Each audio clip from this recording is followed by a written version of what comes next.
নমস্কাৰ স্বাগতম জনাইছো সকলোকে আৰু এটা নতুন ভিডিঅ'ৰ সৈতে মই পুলক আৰু আপোনালোকে চাবলৈ আৰম্ভ কৰিছে দা ষ্টাডি এক্সপ্লেইনাৰ আসাম ইউটিউব চেনেল। আজিৰ এই ভিডিঅ'টোৰ বিষয়বস্তু হৈছে ল্যাঙ্গুৱেজ 1 আৰু ল্যাঙ্গুৱেজ 2 ভাষা 1 ভাষা 2। আমাৰ সকলোৰে কিছুমানৰ মনত সকলোৰে বুলি ক'লে ভুল হ'ব, কিছুমানটো বুজি পায় কিন্তু কিছু সংখ্যক পৰীক্ষাৰ্থীয়ে বুজি নাপায় যে L1 অৰ্থাৎ ল্যাঙ্গুৱেজ 1 আৰু ল্যাঙ্গুৱেজ 2 কি হ'ব লাগিব। আমি যেহেতু সিটেটৰ ওপৰত এই ভিডিঅ'সমূহ প্ৰস্তুত কৰি গৈ আছো, গতিকে সকলোবোৰ বুজাই দিয়া আৰু দায়িত্ব বুলি হ'ব। যিসকলে বুজি পোৱা নাই ল্যাঙ্গুৱেজ 1 আৰু ল্যাঙ্গুৱেজ 2 কি হয়, কিয় লাগে, টেটত কোনটো ল্যাঙ্গুৱেজ সিলেক্ট কৰিলে আমি চাকৰি এটা পোৱাত টেট পাছ কৰাৰ পিছত চাকৰি এটা পোৱাত সুবিধা হয়, সেই সমূহ প্ৰশ্নৰ উত্তৰ আজি এই ভিডিঅ'টোৰ জৰিয়তে আপোনালোকক দিবলৈ চেষ্টা কৰিম। গতিকে আপোনালোকে ভিডিঅ'টো শেষলৈকে চাওক আৰু যদি এই ভিডিঅ'টো চাই ভাল পায় তেন্তে এটা লাইক কৰিবলৈ একেবাৰে নাপাহৰিব।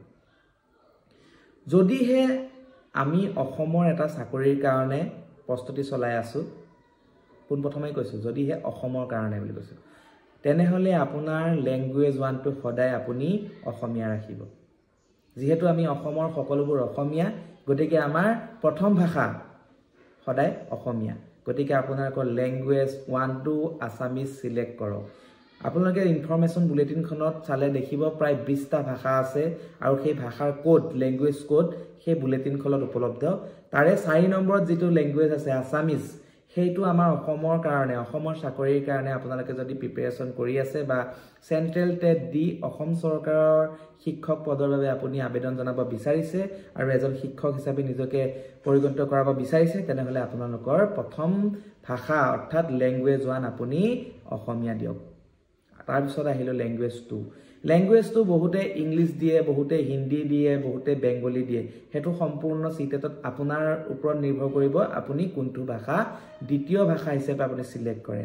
ইংলিশও দিব পাৰে, আপোনাৰ হিন্দীও দিব পাৰে, মাৰাঠী দিব পাৰে, গুজৰাটী দিব পাৰে। সেই বুলেটিনখনত থকা তাতো প্ৰায় 20টা ভাষা আছে।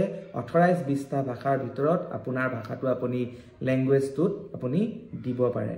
খালি এটা কথা মনত ৰাখিব, ল্যাঙ্গুৱেজ 1 আৰু ল্যাঙ্গুৱেজ 2 দুইটা কিন্তু একেই হ'ব নোৱাৰে। যদি ল্যাঙ্গুৱেজ 1ত অসমীয়া দিছে তেনেহলে আপুনি ল্যাঙ্গুৱেজ 2ত অসমীয়া দিলে নহব, অসমীয়াৰ বিপৰীতে বেলেগ এটা ল্যাঙ্গুৱেজ দিব লাগিব। আপোনাৰ এটো সেকেন্ড ল্যাঙ্গুৱেজ বুলি কোৱা হয়। ফাৰ্স্ট ল্যাঙ্গুৱেজ অসমৰ ক্ষেত্ৰত আমাৰ মাতৃভাষা, যেহেতু আমি অসমীয়া বুলি লিখো, অসমীয়া আমাৰ যেহেতু মাতৃভাষা, গতিকে আমাৰ প্ৰথম ভাষা হ'ল অসমত অসমীয়া। আৰু যদিহে আপুনি ফাৰ্স্ট ল্যাঙ্গুৱেজ ইংলিশ বা হিন্দী দি আপোনালোকে সিটেট এপ্লাই কৰে আৰু এই সিটেট ক্লিয়াৰো কৰে, কিন্তু পাছত আপোনালোকে যেতিয়া অসম চৰকাৰৰ শিক্ষক পদত আপোনালোকে আবেদন কৰিব, তেতিয়া কিন্তু ল্যাঙ্গুৱেজ 1ৰ ক্ষেত্ৰত আপোনালোকে সমস্যা দেখা দিব।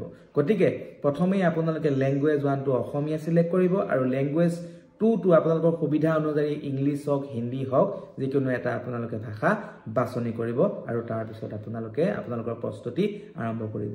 সিলেবাস সমূহ সম্পূৰ্ণ একে। ভাষাৰ ক্ষেত্ৰত আপুনি প্ৰথম ভাষা যিয়ে নলক, ল্যাঙ্গুৱেজ 1 যিয়ে নলক, সেই ল্যাঙ্গুৱেজ 1ৰ সিলেবাস মতে আপোনালোকৰ কোৱেশ্চন আহিব। যদি অসমীয়া লয় সেই সিলেবাসো একেই, ইংৰাজী ললে আপোনালোকৰ ইংৰাজী সিলেবাসো একেই। সিলেবাসত কোনো ধৰণৰ পৰিৱৰ্তন নাই, খালি ল্যাঙ্গুৱেজ 1 আৰু ল্যাঙ্গুৱেজ 2 এইটো কোনটো হ'ব লাগে মই আপোনালোকক ক'বলৈ চেষ্টা কৰিলো, আপোনালোকৰ যাতে খেলি মেলি নহয়। বহু ক্ষেত্ৰত বহুতো পৰীক্ষাৰ্থী এনেকুৱা দেখা যায় যে তেওঁলোকে ল্যাঙ্গুৱেজ 1 ইংৰাজী দি দিয়ে, ল্যাঙ্গুৱেজ 2 অসমীয়া দি দিয়ে, কিন্তু সেইটো আপোনালোকে ভুল নকৰিব। ল্যাঙ্গুৱেজ 1 সদায় অসমীয়া দিব আৰু ল্যাঙ্গুৱেজ 2 সদায় ইংৰাজী বা হিন্দী বা তাত থকা আপোনালোকৰ যিটো ভাল লাগে ভাষা, যিটো ভাষা ওপৰত আপোনাৰ জ্ঞান আছে সেই ভাষাটো আপোনালোকে দিয়ক। আপোনালোকক আশা কৰো ল্যাঙ্গুৱেজৰ যোনটো অসুবিধাৰ সন্মুখীন হৈ আছিল ল্যাঙ্গুৱেজ সিলেক্ট কৰাৰ ক্ষেত্ৰত, এই ল্যাঙ্গুৱেজ সিলেক্ট কৰাৰ অসুবিধাটো এই ভিডিঅ'টো চোৱাৰ পিছত দূৰ হ'ল। আপোনালোকে ধুনীয়াকৈ ল্যাঙ্গুৱেজ 1 আৰু ল্যাঙ্গুৱেজ 2 সিলেক্ট কৰি আপোনালোকে এই সিটেটৰ এপ্লাই কৰক আৰু ভালকৈ নিজকে প্ৰিপেয়াৰ কৰক, যাতে 30ৰ ভিতৰত ল্যাঙ্গুৱেজ 1 টো 30 মাৰ্কস আনিব পাৰে বা ল্যাঙ্গুৱেজ 2 টো 30ৰ ভিতৰতে 30 মাৰ্ক আনিব পাৰে। মনত ৰাখিব, বৰ্তমান যি নিযুক্তি প্ৰক্ৰিয়া চলি আছে সেই নিযুক্তি প্ৰক্ৰিয়াত আমাৰ টেটত পোৱা মাৰ্কসৰ ওপৰত বহুখিনি গুৰুত্ব প্ৰদান কৰা হৈছে। পূৰ্বৰ দৰে একাডেমিক কোৱালিফিকেশনত আপোনাৰ মাৰ্কস বেছি থাকিলেও সেই মাৰ্কসৰ সম্পূৰ্ণ নম্বৰ আমাৰ ইয়ালৈ এতিয়া বৰ্তমান আহি নাযায়। 5% মাৰ্কসে আমাৰ সেই পূৰ্বৰ আমাৰ যি একাডেমিক কোৱালিফিকেশনৰ মাৰ্কস থাকে তাৰ পৰা আহে আৰু ইয়াৰে এলপিত হলে 85% আৰু ইউপিত হলে 80% মাৰ্কস টেটৰ পাৰ্চেন্টেজৰ ওপৰৰ পৰা অহা দেখা যায় গতিকে টেটত গুৰুত্ব দিয়ক টেটত কমসে কম আপোনালোকে 110 15 20 এনেকুৱা নাম্বাৰ পাবলৈ চেষ্টা কৰক যদিহে পায় মোৰ ফালৰ পৰা আপোনালোকক ক'ব বিচাৰিছো যে আপোনালোকে বিচাৰি থকা শিক্ষকৰ পদটো আপোনালোকৰ কাৰণে কনফাৰ্ম যদিহে 110ৰ ওপৰত আপোনালোকে মাৰ্কস কৰিবলৈ চেষ্টা কৰে আমাৰ যি 5500 পদ ইতিমধ্যে পূৰণ হৈ গৈছে সেই তাৰ মেৰিট লিষ্ট চালে আমি দেখা পাম বা আপোনালোকেও এবাৰ চকু ফুৰাই চাব যে তাত তেওঁলোকৰ পাৰ্চেন্টেজটো কিমানলৈ নামিছে মেৰিট লিষ্টত তাত আমি দেখিলে গম পাম যে যিসকল শিক্ষাৰ্থীৰ 115 110 110ৰ ওপৰ মাৰ্কস আছিল সকলোৱে 5500 পদত তেওঁলোকৰ নামটো দেখিবলৈ সক্ষম হৈছে গতিকে আপোনালোকেও যাতে এনেদৰে নিজকে প্ৰিপাৰেচন চলাই যাওক নিজকে এনেদৰে প্ৰিপেয়াৰ কৰক যাতে 110 15 বেছি হলে বহুত ভাল কিন্তু কমসে কম আপোনালোকে 110 মাৰ্কস যাতে আহে তেনেকৈ আপোনালোকক এই 2 মাহ আপোনালোকে প্ৰিপাৰেচন কৰি যাওক গতিকে ল্যাঙ্গুৱেজ 1 আৰু ল্যাঙ্গুৱেজ 2 ৰ যি সমস্যাৰ সন্মুখীন হৈ আছিল কিছু ছাত্ৰ-ছাত্ৰী এই ভিডিঅ'ৰ জৰিয়তে সেই প্ৰশ্নৰ উত্তৰ মই দিবলৈ চেষ্টা কৰিলো যদিহে ভিডিঅ'টো ভাল পালে এটা লাইক কৰিব আৰু যদিহে চেনেলটো নতুন তেনেহলে চেনেলটো সাবস্ক্ৰাইব কৰিবলৈ নাপাহৰিব পুনৰ এটা নতুন ভিডিঅ' লগ পাম বুলি প্ৰতিশ্ৰুতিৰে আজিলৈ ধন্যবাদ